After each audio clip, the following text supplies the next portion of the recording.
Here I am continuing with the treatment of the glaucoma. So main जो aim है that is lower your intraocular pressure. So आपको intraocular pressure को कम करना है. सो उसमें दो इंपॉर्टेंट चीज़ें, that is the decreasing the production of aqueous humour. आपका एक्वेस का प्रोडक्शन को कम करेंगे जिससे प्रेशर कम हो. और दूसरा जो है दैट इज़ आउटफ्लो जो है आपका ट्रेबिकुलर मेशवर्क से और कैनाल ऑफ शेलमन से, उसका जो आउटफ्लो है उसको क्या करना है, आपको इंक्रीज़ होना है. सो आपका जब नॉर्मल हो जाएगा एक्वेस ह्यूमर, सो आपका इंट्राओक्यूलर प्रेशर भी क्या हो जाएगा, पेशेंट का डिक्रीज़ हो जाएगा. सो द मेन एम है इंट्राओक्यूलर प्रेशर को आपको क्या करना है, कम करना है. सो जो ओपन एंगल ग्लॉकोमा है उसमें आपका विजुअल लॉस को फर्दर आपको प्रिवेंट करना है, क्योंकि ओपन एंगल जो है वापस आपका कन्वर्ट हो जाता है क्लोज एंगल में. सो मेन जो है आपको टारगेट जो है मेन आपका ओपन एंगल ग्लॉकोमा का, कि आपको डिक्रीज़ करना है इंट्राओक्यूलर प्रेशर को एंड प्रिजर्व करना है विजुअल फंक्शन को, है ना. एलिवेटेड IOP को आपको कंट्रोल करना है, डैमेज नहीं होने देना है ऑप्टिक नर्व को, और मैनेज करना है हमको एक्यूट अटैक्स जो डेवलप हो रहा है एंगल क्लोजर ग्लॉकोमा का, उसको होने के लिए फर्दर हमको होने नहीं देना है. सो करना क्या है इसके लिए,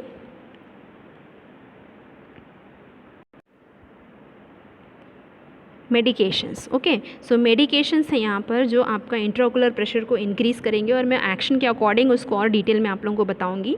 सो फर्स्ट है आपका नॉन सेलेक्टिव बीटा ब्लॉकर्स है, प्रोस्टाग्लैंडिन एनालॉग्स हैं, मेडिकेशंस के नाम दिए हुए हैं. नाउ अल्फ़ा 2 एगोनिस्ट है. नाउ कॉम्बिनेशन थेरेपी हम लोग देंगे आपका बीटा ब्लॉकर्स का और अल्फ़ा 2 एगोनिस्ट या फिर प्रोस्टाग्लैंडिन एनालॉग का. नाउ आपका पिलोकार्पिन एंड डिपिविपिन जो है थर्ड लाइन आपका ट्रीटमेंट है, जो कि इंट्राओक्यूलर प्रेशर को डिक्रीज़ करने के लिए क्या किया जाता है बेटा, यूज़ किया जाता है. नाउ आपका फर्स्ट जो है दैट इज स्टार्ट मोनोथेरेपी, है ना. मोनोथेरेपी का मतलब एक ही टाइप ऑफ ड्रग को हमको पहले क्या करना है, स्टार्ट करना है. मेडिकेशन को हमको पेशेंट को देना है जब तक पर्सन का IOP क्या ना हो जाए, डिक्रीज़ नहीं हो जाए.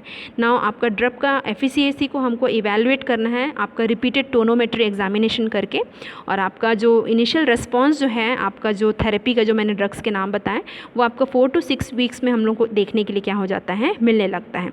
सो आपका हर जो IOP है आपका 3 to 4 मंथ में हमको क्या करते जाना है, उसको मॉनिटर करते जाना है कि ये मेडिकेशन जो है वो इफेक्टिव हो रहे हैं कि नहीं हो रहे हैं. नौ एंगल क्लोजर ग्लाकोमा का मेन जो एम है दैट इज़, अब तो डैमेज हो चुका है आपका ऑप्टिक नर्व में प्रॉब्लम शुरू हो जाती है, हाइपरमिया आपको डेवलप हो गया रहता है. सो आपका मेडिकेशन के साथ साथ सर्जिकल ट्रीटमेंट की भी हमको क्या असर पड़ती है, यहाँ पर ज़रूरत पड़ती है. सो फर्स्ट जो है दैट इज़ दी इरिडेक्टोमी है, मैं और डिटेल में आप लोगों को बताऊँगी. इसमें एग्जैक्टली जो होल है वो बनाया जाता है आपके आइरिस में, और जिसके थ्रू एक्वेस का जो फ्लो है उसको डाइवर्ट किया जाता है आपके एंटीरियर चैम्बर की ओर, ताकि वो टेबिकुलर मेशवर्क से प्रॉपरली क्या हो जाए बेटा, बाहर आ जाए. और नेक्स्ट जो है that is the drug therapy है. सो ड्रग में मेनली जो दे रहे हैं हम लोग दैट इज़ द पिलोकार्पिन है, हाइपर ऑस्मोटिक एजेंट है एंड सिक्रेटरी इनहिबिटर्स है, जिसमें आपका beta blockers, alpha 2 agonist, prostaglandin analogue और टॉपिकल सिस्टमिक आपका जो मेन ड्रग है CAIs that is the carbonic anhydrase inhibitors हम लोग क्या करते हैं, पेशेंट को प्रोवाइड करते हैं. ठीक है ना. जो मेन ड्रग्स हैं इस चार्ट को आप लोग ध्यान से देख लेंगे. सो ड्रग्स जो है डिक्रीज़ कर रहा है आपका एक्वेस प्रोडक्शन को, जिसमें मेन है आपका बीटा ब्लॉकर्स, है ना. पूरे ड्रग्स का नाम यहाँ पे दिया हुआ है. टिमोलोल है मेन जो आपके हॉस्पिटल में यूज़ होता है. क्या exactly they act on the ciliary body, है ना, डिक्रीज़ करता है एक्वेस का प्रोडक्शन को. आई ड्रॉप है. नाउ अल्फा 2 एड्रेनर्जिक एगोनिस्ट है, जो एग्जैक्टली ये भी एक्वेस का फ्लो को क्या करता है, डिक्रीज़ करता है. कार्बोनिक एनहाइड्रेस इनहिबिटर्स हैं, जिसमें मेनली हम लोग एसिटाजोलामाइड देते हैं. ये exactly blocks the enzyme production of the bicarbonate ions, है ना, and thus decreases the production of the aqueous humour. सो ये सारे ड्रग्स हैं जो एक्वेस ह्यूमर के फ्लो को क्या करते हैं, डिक्रीज़ करते हैं. नाउ नेक्स्ट ड्रग जो है दैट इज़ आपका एक्वेस आउटफ्लो को इंक्रीज़ करते हैं बेटा. सो एक्वेस का आउटफ्लो को इंक्रीज़ करने के लिए सबसे फर्स्ट जो कैटेगरी है that is the non specific adrenergic agonist है, जिसमें एपिनेफ्रिन है, डिपिविफ्रिन है. सो ये क्या करते हैं, आपका यूवियोसैक्रल आउटफ्लो को क्या करेंगे, यूवियोसैक्रल मतलब यूवेल ट्रैक्ट से सैक्रल की तरफ से आउटफ्लो को इंक्रीज़ करेंगे. ओके.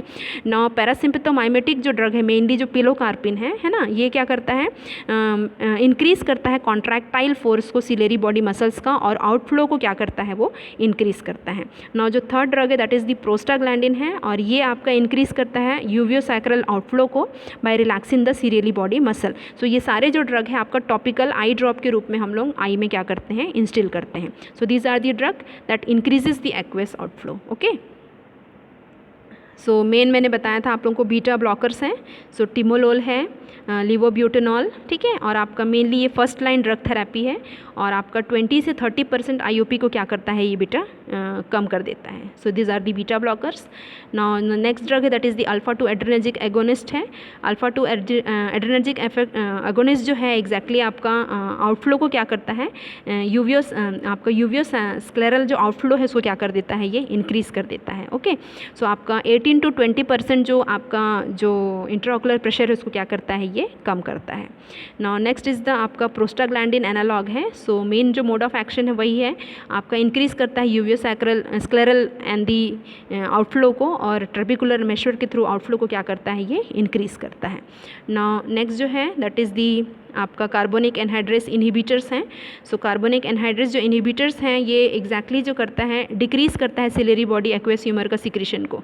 सो आपका मेन जो है डोरजोलामाइड आपका ड्रग है, और ये 15 to 26% जो है इंट्राओकुलर प्रेशर को क्या करता है बेटा, डिक्रीज़ करता है। सो उसके बारे में पूरा डिटेल जो है ड्रग का यहाँ पर दिया हुआ है। Okay, so these are the drug. Now next is the parasympathomimetic जो एजेंट्स होते हैं ये रिड्यूस करते हैं आपके इंट्राओकुलर प्रेशर को, है ना, आपका एक्वेस ह्यूमर का जो आउटफ्लो है ट्रेबिकुलर मेशर के थ्रू क्या कर देते हैं, वो इंक्रीज़ कर देते हैं। सो मेन इसमें जो ड्रग है दैट इज़ द पिलोकार्पिन हम लोग देते हैं आई ड्रॉप, ठीक है। So this are the parasympathomimetic drug. So ये आपका ओवरऑल ड्रग चार्ट है जिसके थ्रू आप आपके पेशेंट को जो ग्लाउकोमा से सफ़र कर रहा है उसको आप इंस्टिल करके आपका दो चीज़ें कर सकते हैं। एक तो एक्वास का आउटफ्लो को आप इंक्रीज़ कर सकते हैं, दूसरा आपका जो इंट्राओकुलर प्रेशर है उसको क्या कर सकते हैं, आप लोग डिक्रीज़ कर सकते हैं, ठीक है। सो आपका दीज आर दी ड्रग्स जो मैंने डिटेल में आप लोगों को पहले पढ़ा दिया है, पूरे ड्रग्स के बारे में मैंने बताया है। So these are the doses, आपका टैबलेट फॉर्म में है या आपका सॉल्यूशन फॉर्म में है, ड्रॉप फॉर्म में देना है। सो ये आपका मेडिसिन है जिसको हम लोग क्या करते हैं, पेशेंट को देते हैं जो ग्लाउकोमा से सफ़र कर रहा है। Now about the surgical management. So surgical management में है फर्स्ट आपका लेज़र ट्रेबिकुलोप्लास्टी। सो इसमें क्या करते हैं एग्जैक्टली जो लेज़र ट्रीटमेंट है इसमें लेज़र यूज़ किया जाता है आपका ड्रेनेज सिस्टम को इम्प्रूव करने के लिए ताकि एंगल प्रॉपर हो जाए, है ना। और आपका ड्रेनेज सिस्टम को जब देखिए आपका लेज़र जो बीम है वो आपके ट्रेबिकुलर मेशवर्क में क्या किया जा रहा है, दिखाया गया है, और लेज़र स्पॉट्स जो है वो क्या किए गए हैं, ट्रेबिकुलर मेशवर्क ब्लॉक है और ब्लॉक होने के कारण फ्लूइड वहाँ से फ्लो नहीं कर पा रहा है। सो आपका लेज़र के थ्रू क्या कर रहे हैं, आपके लेज़र स्पॉट्स बनाए गए हैं और उस स्पॉट्स के थ्रू जो ओपनिंग बनी है उसके थ्रू जो फ्लूइड है वो प्रॉपरली क्या करता है, फिर फ्लो करता है। So this one is the laser trabeculoplasty. Now next जो है that is the laser iridotomy. So laser iridotomy में क्या करते हैं, आइरिडोटोमी है मतलब आइरिस में एक ओपनिंग बनाते हैं। ये डायग्राम में आप लोग देखेंगे, ये आपका आइरिस है और आइरिस में एक ओपनिंग बना है क्योंकि एंगल क्लोज हो गया है। सो आइरिस के ओपनिंग के थ्रू जो फ्लूइड है वो फिर क्या होता है, ट्रेबिकुलर मेशवर की ओर फ्लो करता है। तो दैट इज़ दी आइरिडोटोमी। नाउ ट्रेबिकुलेक्टोमी है। ट्रेबिकुलेक्टोमी में एग्जैक्टली है आपका ट्रेबिकुलर जो मेशवर्क है उसमें ही क्या बनाई जाती है, ओपनिंग बनाई जाती है क्योंकि ट्रेबिकुलर मेशवर्क ब्लॉक है आपका। सो उसके थ्रू क्या किया जाता है, आपका ट्रेबिकुलर मेशवर्क में ओपनिंग बना करके जो ड्रेनेज है एक्वेस का उसको क्या किया जाता है, आपका फेवर किया जाता है, फ्लो को बढ़ाया जाता है, ठीक है। So these are the opening in the trabecular meshwork. Okay,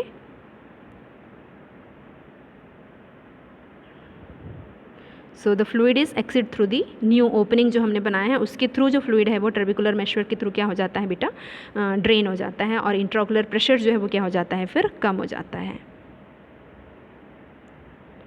now next is monitor and evaluate. So clinical sign and symptoms and investigations के थ्रू हमको क्या करना है, टाइम टू टाइम पर्सन का इंट्राओकुलर प्रेशर को, उसका जनरल कंडीशन को, optic nerve का कंडीशन को क्या करना है, हमको मॉनिटर करते रहना है कि कितना एक्सटेंट वो ठीक हो गया है या कितना एक्सटेंट और ज़्यादा क्या हो गया है, वर्स हो गया है।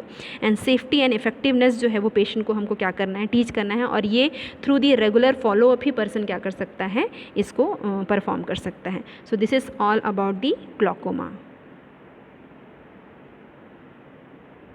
Thank you. God bless you.